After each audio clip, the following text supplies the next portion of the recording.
नमस्कार जय जगन्नाथ। मो कवितार शीर्षक जेबे खराब समय आसे।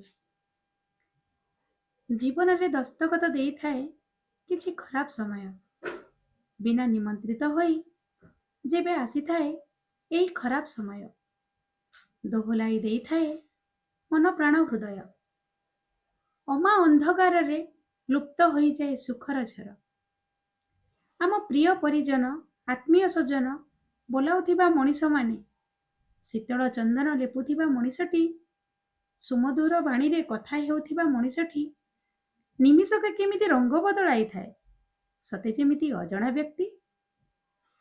हृदयटा कांदी उठई अंतर आत्मा फाटी पड़ई ठीक सेई समय रे बिचरा हृदयटा कहुथाए बाह बारे समय सतरे तू केते बलवान तू केते महान तू अनेक शिक्षा देलु सारा जीवन तोरे शिक्षा को मो पणतकानी रे बांधी रखिबी।